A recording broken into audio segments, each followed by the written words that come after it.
Olá, voltei com você. Então, terceira aula, tá? Só para você não perder a sequência. Embora ela seja a continuação, terceiro encontro. Eu fui pegar a minha Bíblia ali, eu gosto muito dessa aqui, é só o Novo Testamento, tá legal? Mas é uma Bíblia de estudo, discipulado, tá? Ela tá bem, mas é uma das que eu mais amo, de tantas que eu tenho aqui, tá? E eu quero começar aqui lendo um texto para você, Mateus, tá? Mateus capítulo 28, verso 19, ó. Vai estar pequenininho, mas Mateus 28, 19 está aqui. E o que está dizendo Mateus 28, 19? Presta atenção, Mateus 28, 19. Vou ler para você. Ó, tem uma outra receita de bolo aqui. Diz o seguinte: vão, portanto, façam discípulos de todas as nações, batizando-os em nome do Pai, do Filho e do Espírito Santo. É ordem. A gente não falou de mandamentos agora? Então, por que eu preciso entender esse texto? Porque é vontade de Deus, é mandamento de Deus, é ordem de Deus, tá? Que sejamos batizados. Jesus deseja que você seja batizado, tá? Primeiro, Jesus deseja que você tenha certeza da salvação. Segundo, Jesus deseja que você seja batizado. Vamos lá. Batismo é uma ordenança. A gente chama de ordenança, né? Mas batismo é um imperativo. Batismo é uma ordem. Batismo é um mandamento. Expressa a vontade de Deus para nós, tá? Então, como uma ordenança, ele tem algum simbolismo. Ele tem uma mensagem que muitas das vezes ela é pregada por quem se submete, por quem passa pelo batismo. Não estou falando de batizado, não. Estou falando de batismo. É diferente, tá legal? E quando eu penso no batismo, eu preciso que você entenda que nele se retrata a morte, o sepultamento e a ressurreição em Cristo Jesus. Como assim, pastor? Bem, deixa eu pensar aqui. Eu vou pegar essa caneta aqui. Tá legal? Vamos pensar. Não vou dizer que essa caneta pode representar você, não. Vou olhar para essa caneta aqui e entender que ela representa a mim. Tá legal? Então, o que acontece? E aí entra a pessoa, eu entro dentro da água, ó, a água aqui, e eu entro com alguém, tá? Que vai me conduzir ao batismo, tá bom? Ó, a água, eu estou lá na água, entrei aqui, pode ser um batistério na igreja, pode ser um rio, pode ser uma piscina, pode ser no mar, não importa, né? Pode ser numa banheira. Uma vez eu vi um filme, um desses filmes de exército, de guerra, né? Que um militar fardado no meio da guerra estava batizando o seu companheiro dentro de uma lama. O outro fez o batismo dentro de uma caçamba, de uma caçamba assim, daquela pá mecânica de retirar barro, né? Enchendo de água ali, ele batizou o companheiro lá. Importa que tem água. Então o que o batismo representa aqui? Olha só, ó, morte, e aí ó, a água cobre, né? Sepultamento, ressurreição para uma nova vida em Cristo Jesus. Legal? Então isso, o batismo, quando eu aceito ser batizado, eu estou dizendo, ó, estou morrendo para o mundo, tá? Sepultado, porque as águas me cobrem, mas ressurreição para uma novidade de vida, uma nova vida em Cristo Jesus. Você entendeu isso? É fantástico, né? E isso é privilégio para todo aquele que aceita Jesus como seu Senhor e Salvador, tá? Qualquer pessoa pode ser batizada? Não. Mas todos devem ser batizados. Tem que experimentar essa mudança, tem que experimentar essa transformação, tem que ter esse privilégio de ter recebido Jesus como Senhor e Salvador. Ide, fazei discípulos em todas as nações. Discípulo é aquele que segue o Mestre, aquele que ouviu a palavra do Mestre, que se rendeu a Ele. Fazer discípulos em todas as nações, batizando-os em nome do Pai, do Filho, do Espírito Santo. O batismo, então, ele é como se um selo dessa nova vida, tá bom? A nova vida em Cristo. E é interessante que o batismo também é um testemunho público. Te falei isso, né? Talvez você não vai dizer uma palavra, mas a tua atitude, o teu gesto diante de tantas pessoas que vão ver isso, significa que publicamente você aceitou a Jesus Cristo, assumiu a tua fé nele e desejou ter uma vida diferente, uma vida transformada, tá? E deixando essa condição de pecador, tá? É claro que a gente vai continuar sendo pecadores, a nossa natureza não é assim, mas agora reconhecendo o pecado e encontrando no Jesus graça que transforma, que perdoa e que nos libera para essa nova vida, tá? Ah, sim, pastor, mas tá legal, mas como assim ser batizado? Bem, é exemplo de Jesus. A Bíblia diz que Jesus foi batizado por João Batista. Ah, pastor, mas você não acabou de dizer que é só para quem tem pecado? Jesus não tinha pecado, verdade. Isso mesmo, não tinha pecado. Por que ele fez? Para que se cumprisse a vontade de Deus, a justiça de Deus. João Batista estava pregando arrependimento das pessoas, tá? Numa região de deserto, passava lá o rio próximo ali daquele lugar. E um dia Jesus vai passando naquela direção, ele não conhecia Jesus, mas ele olha assim, eis o Cordeiro de Deus, olha lá, vem ele, vem na nossa direção, que tira o pecado do mundo. E quando ele se aproxima, João fala assim, Senhor, eu careço ser batizado por ti. E Jesus, não, João, vamos fazer aquilo que se cumpra a vontade do Pai. E Jesus, numa atitude de humildade, ele desceu as águas para ser batizado. Então, se ele deu exemplo, querido, tá? Por que a gente não pode seguir esse exemplo e agora numa condição diferente? Nosso caso é reconhecimento do pecado. Jesus foi dar exemplo. Tá legal? Então, no livro de Atos,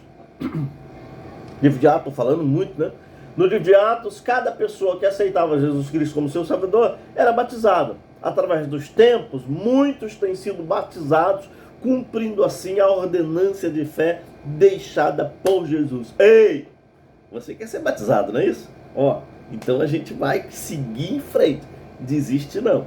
Uma outra coisa que eu preciso falar para você, a gente vai num passo de 8, a gente está chegando ao 3º. Jesus deseja que você leia a Bíblia diariamente.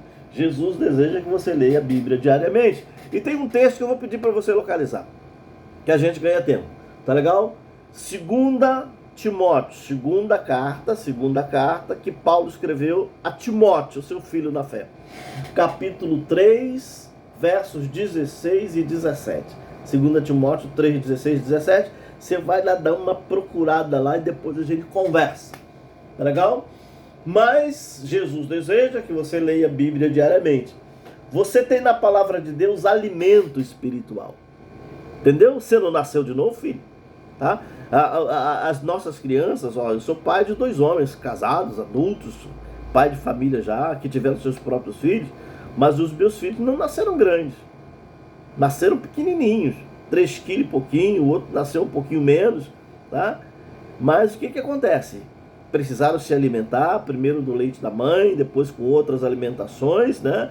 Até para que pudessem crescer. Iam ganhando peso, aumentando de tamanho gradativamente. Olha só, eu já estou com 61 anos, tá? Você também está grande.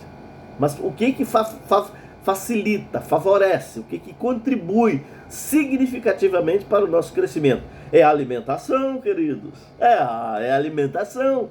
Então é importante que espiritualmente também aquele que nasce de novo em Jesus se alimente. Qual é o alimento do crente? Qual é o alimento que vai me fazer crescer? Ó, Bíblia, palavra de Deus. Esse é o alimento que vai nos fazer crescer.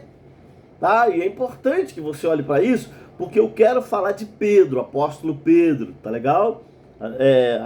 Aquele São Pedro. Então, o apóstolo Pedro, na primeira carta, lá ele escreveu 2 cartas, tá? Na primeira carta, no capítulo 2, lá no verso 2. Primeira carta de Pedro, capítulo 2, o verso também é o 2, tá? Ele disse o seguinte: desejai afetuosamente, ó, desejai com amor, com carinho, tá?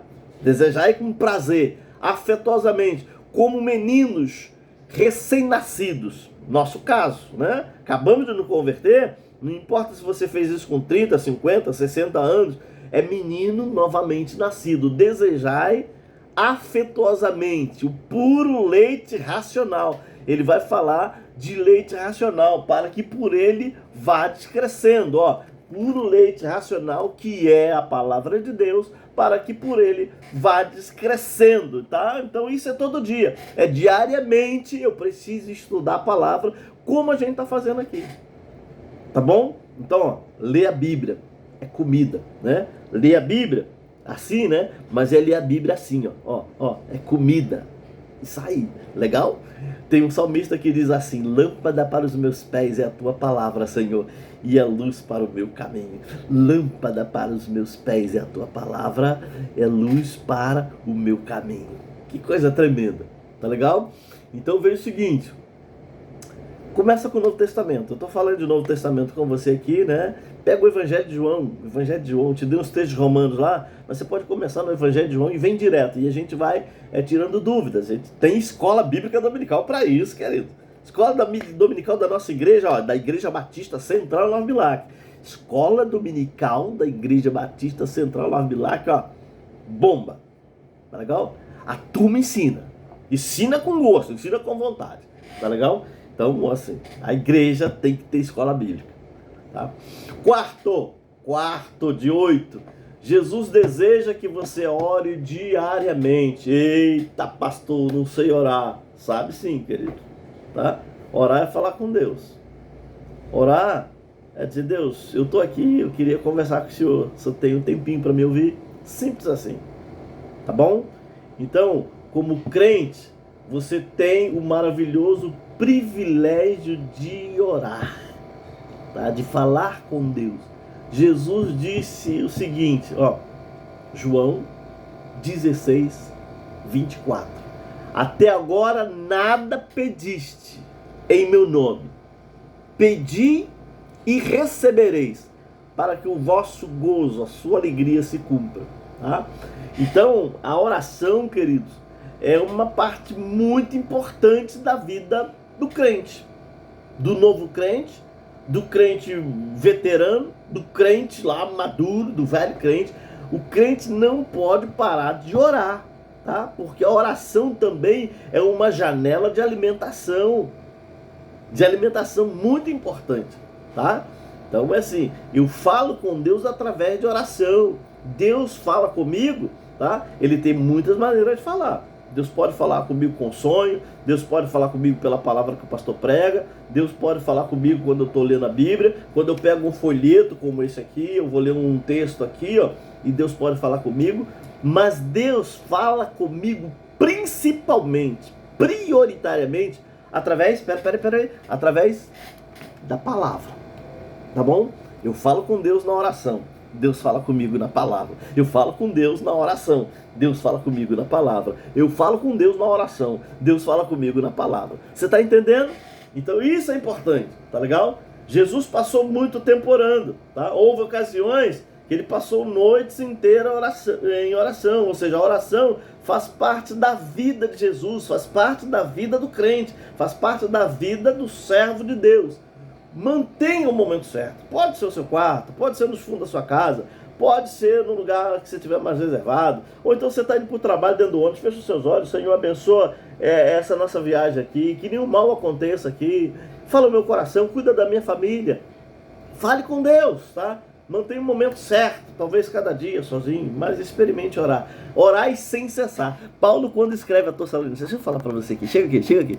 Paulo, quando escreve a Tessalonicenses, capítulo 5, ele vai dizer o seguinte, verso 17, tá? 5:17, Tessalonicenses, 1 Tessalonicenses 5:17, orai sem cessar, não para de orar. A gente não pode parar de orar, queridos, andando na rua, conversando com alguém, tá? Olho fechado, olho aberto, e assim, vai orando, vai falando com Deus, tá bom? Vamos lá pro quinto é rapidinho, tá vendo? Ó, quinto motivo. Jesus deseja que você seja uma testemunha fiel. O que a testemunha faz, querido? Ah, pastor, não sei o que testemunha faz, não. Testemunha conta o que sabe. Testemunha fala a verdade. Testemunha diz aquilo que conhece, aquilo que viu, aquilo que testemunhou. Então, mais um deverzinho de casa aí. Marcos 5, tá? Marcos é evangelho, tá? Mateus, Marcos e Lucas, tá? João também, tá bom, 4 evangelhos. Então você vai, Mateus primeiro, Marcos segundo. Você vai lá no capítulo 5 de Marcos, vai encontrar o verso 19, Marcos 5:19.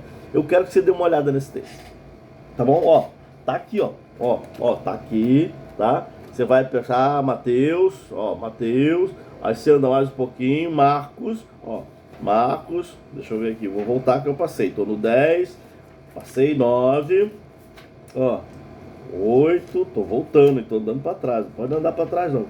5:19, deixa eu achar aqui o 19, encontrei o 19, tá? Então você encontra fácil, tá?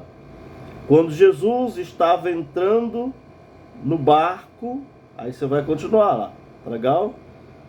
Quando Jesus estava entrando no barco, aquele que antes estava possuído é isso aqui mesmo, por demônios, pediu que, com insistência, que Jesus o deixasse ficar com ele. Tá? E aí você tem uma história, que é a história de um endemoniado de Gadara que foi curado. Ele pede, Senhor, fica comigo, deixa eu ficar com o Senhor. Depois que Jesus trabalha a vida dele, por isso que eu quero que você leia lá, tá legal? Jesus deseja que você seja uma testemunha fiel. Atos 1:8, Atos 1:8. E ser-me-eis testemunhas. É legal esse texto, né? Tanto em Jerusalém, na Judéia, Samaria e até os confins da terra. Tá? Esse texto começa assim: e recebereis o Espírito Santo, que há de vir sobre vós, e sereis minhas testemunhas, tanto em Jerusalém, ou seja, na cidade, em Samaria, na Judéia, no teu estado, tá? E em Samaria, ou seja, até os confins da terra. Jerusalém, Judéia, Samaria, confins da terra.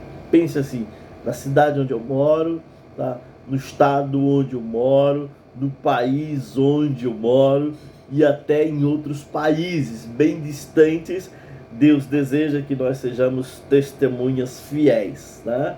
Então Jesus vai lá em Atos 1:8 dizer assim, como discípulos, tá? Nós precisamos ser testemunhas, tá? Ou seja, somos chamados para falar daquilo que sabemos a respeito do que Cristo fez na nossa vida. Você não precisa dizer do que Cristo fez na vida do outro, não. Você tem que contar a tua história, a tua experiência com Jesus, tá? Assim como aconteceu lá no início do cristianismo. Muitas pessoas que estão ao redor poderão conhecer a Cristo através de você, né? Através dessa conversa, igual a essa, tá? Olha, como é que eu faço isso? Como é que era a sua vida antes? Como foi o teu encontro com Jesus? E como não é a tua vida agora? Testemunho pessoal. Minha vida antes, minha vida quando eu encontrei com Jesus e minha vida agora, depois desse encontro com Jesus. Como é a minha vida? As pessoas precisam saber disso. Tá legal? Então Jesus deseja que você seja uma testemunha fiel, tá? E você pode testemunhar de Jesus através dessa sua experiência de conversão, tá? Falando dessa experiência com amigos, com vizinhos, enfim. Sexto, Jesus deseja que você contribua. Eita, aqui parece que é mais difícil, né? Tá? Mas Jesus precisa que você seja fiel a Ele, tá? Para a manutenção do seu reino, da sua casa. Seja fiel na oferta de amor, seja fiel na entrega dos seus dízimos, seja fiel, tá? No repartir do pão com quem precisa. Então a igreja faz tudo isso, né? E a Bíblia ensina que cada crente deve participar do sustento da obra de Deus. 1 Coríntios, Paulo escreve essa carta aos Coríntios, capítulo 16, verso 2. No primeiro dia da semana, cada um de vós põe a parte conforme a sua prosperidade, conforme a sua prioridade. Ou seja, havia naquela igreja um dia específico para que as ofertas chegassem. Jesus deseja que você faça isso. Há um texto de Malaquias, capítulo 3, verso 10, que diz assim: trazei todos os dízimos à casa do tesouro, e depois fazei prova de mim, diz o Senhor dos Exércitos.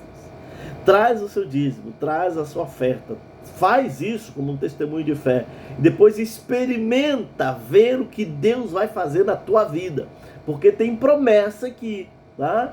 Fazei prova de mim, se eu não vos abrir as janelas dos céus e derramar sobre vós bênção tal que dela vos advenha, que dela venha maior abastança, tá? Muito mais do que aquilo que você deu. Tá? Deus só quer a tua fidelidade. Ele é dono do ouro e da prata, mas Jesus deseja que você seja fiel na sua contribuição. Olha que coisa legal, por onde o nosso discipulado está indo aqui. Tá legal? 21 minutos, eu vou estender mais um pouquinho aqui para a gente fazer 7, 8. 7, 8 e a gente finaliza aqui, tá? 7 motivo daqueles 8 que Jesus deseja que você faça. Jesus deseja que você deixe o Espírito Santo guiar a sua vida. Ei, Jesus deseja que você deixe o Espírito Santo conduzir a sua vida, guiar a sua vida. Aquela ideia de guiar, de dirigir, de conduzir, tá bom? Entregue o volante da tua vida, entregue a chave desse teu carro que é você, deixa que ele conduza. Jesus deseja que o Espírito Santo faça isso, tá legal? E aí eu tenho um texto clássico para você. Esse eu não vou procurar para você não. Efésios 5, verso 18. Tá? Efésios 5, verso 18. Decora. Efésios, carta de Paulo aos Efésios, capítulo 5, verso 18. Tá legal? O Espírito Santo passou a fazer parte da sua vida no momento em que você aceitou Jesus. A gente tratou disso, né? Você não consegue aceitar, ninguém consegue aceitar a Jesus Cristo como Senhor Salvador se não houver uma ação do Espírito Santo. No momento em que você toma essa decisão, ele vem habitar na sua vida, tá? E você encontra a confirmação do Espírito Santo habitando em você, tá? Isso é muito gratificante. E há algumas passagens bíblicas que eu quero mencionar com você aqui, tá legal? João 14, versos 16 e 17. E rogarei ao Pai, e ele vos dará outro Consolador. Entre parênteses aqui, parênteses, o Espírito Santo, tá? Para que fique convosco para sempre. Ele habita convosco e estará sempre em vós. Então, promessa de Jesus. Ele está dizendo assim: eu vou para o Pai, tá? Depois daquele momento de Calvário, que Jesus foi morto na cruz por conta dos nossos pecados. E ele ainda tem um encontro com os discípulos, e ele vai dizer assim: eu vou para o Pai, e quando eu chegar lá, vou rogar para que ele vos envie o Consolador, o Espírito Santo da promessa, para que fique para sempre convosco. João 14, versos 16 e 17. Tá legal? Em quem habita, em quem também vós habitais, tendo que, depois que ouvistes a palavra da verdade, o evangelho da vossa salvação, e tendo nele também Cristo, fostes selados com o Espírito Santo da promessa, ou seja, o selo, né? Lembra do selo? Antigamente, as correspondências oficiais, as correspondências dos reis, né, das autoridades, as cartas eram entregues, os mensageiros iam levar, mas elas eram fechadas, né? E aí se pingava lá uma espécie de uma cera, lembra de uma vela que você coloca ali? E aí a autoridade vinha com um anel e deixava a sua marca ali, tá? Para dizer que aquela carta era verdadeira, ela era oficial de um rei. Então, há uma carta escrita por Deus em nós, e ela é selada, a garantia de que é real, de que é verdadeira, tem o selo do Espírito Santo. Nós temos, o selo do Espírito Santo. Nós fomos selados com o Espírito Santo da promessa. Efésios, Efésios agora é o primeiro 13, tá legal? 1:13 eu acabei de ler para você. A partir de agora é necessário que o Espírito Santo então lidere, controle, dirija, conduza a sua vida, a nossa vida. É importante que ele faça isso constantemente, queridos, tá? A Bíblia fala da importância de sermos cheios, né? Cheios do Espírito Santo, cheios do Espírito Santo. Vou te mostrar algo aqui. Tá? Esse recipiente aqui tá lá no fundo, ó. Você tá vendo aqui, tá? Isso aqui deixa eu ver aqui, é um óleo de nardo. Um óleo de nardo. Tá lá no finalzinho já. Mas a Bíblia deseja que a gente seja, ó, cheio do Espírito Santo, até aqui em cima, até transbordar. Então, eu não posso estar vazio do Espírito Santo, eu tenho que estar cheio do Espírito Santo. Efésios 5, verso 18. Isso significa que o Espírito Santo deve preencher, tá, o seu interior, o seu coração e trabalhar todas as áreas da nossa vida. Não há dificuldade para isso não, tá? É só essa vida de comunhão, de andar junto, de caminhar lado a lado com Ele. E a presença dele, a presença do Espírito Santo, é a presença de Jesus, é a presença do Pai. Essa presença do Pai me torna cheio de Deus, tá? Beleza isso, né? Lindo, tá? E aí, oitavo argumento, ó, 26 a gente vai a 30. Oitavo argumento, né? Oitavo motivo daqueles itens que a gente está tratando aqui, do que Jesus deseja que você faça. Jesus deseja que você frequente a igreja. Jesus deseja que você se torne parte da igreja. Jesus deseja que você se torne membro da igreja, porque a igreja é o corpo de Cristo. E aí eu vou pedir para você, ó, decorar Hebreus. É uma carta agora, tá? Então, Hebreus capítulo 10, versos 24 e 25. Hebreus 10, 24 e 25. Ao se tornar um discípulo de Cristo, você deve procurar unir-se a uma igreja para estudar a palavra, para crescer na comunhão com os irmãos. Jesus estabeleceu a sua igreja. A igreja é dele. Ela não foi criada por mim, não foi criada por homem algum, por autoridade religiosa nenhuma. A igreja, ela é fundada em Jesus, tá? Ele é a razão de ser da igreja.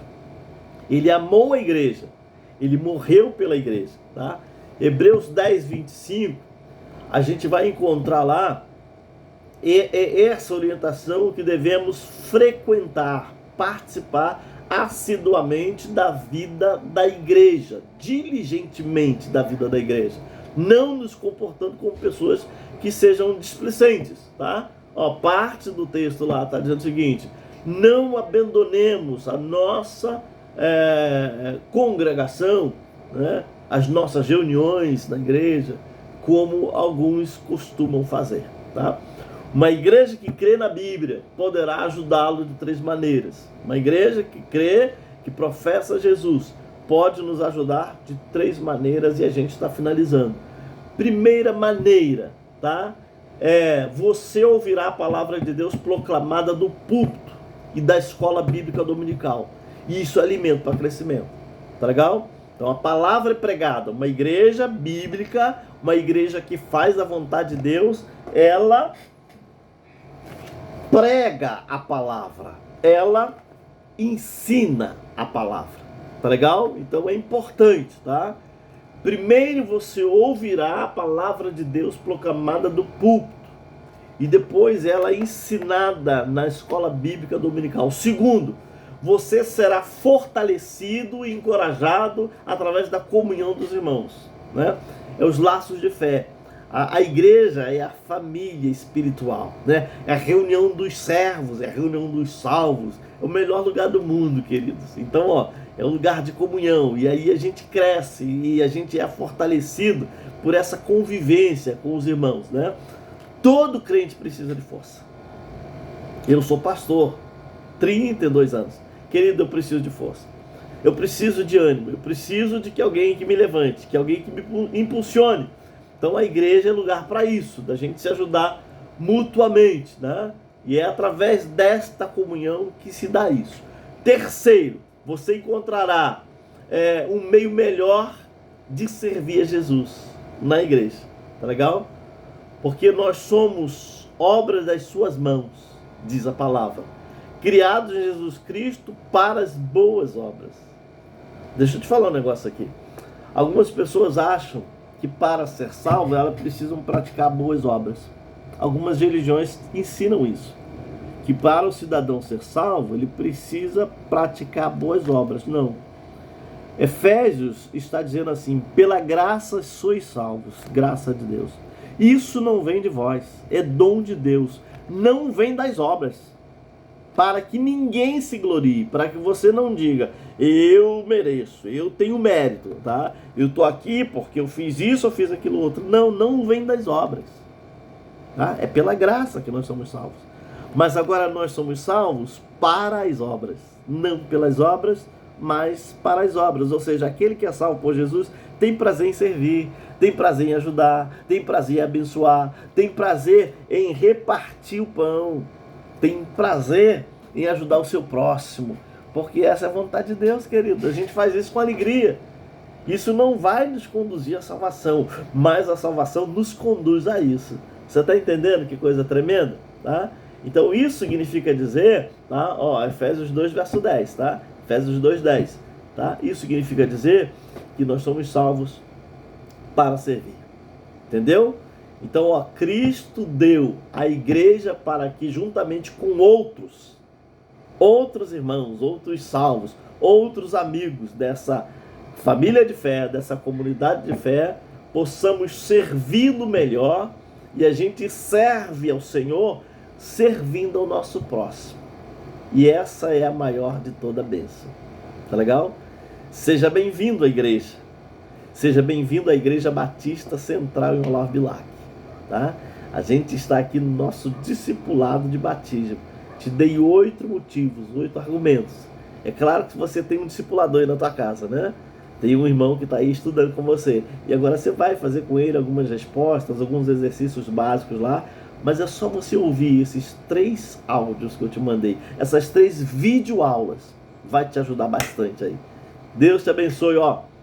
Beijo no coração. Até o batismo. Vai ter festa nas águas, vai ter festa nos céus. Glória a Deus. Deus abençoe. Paz.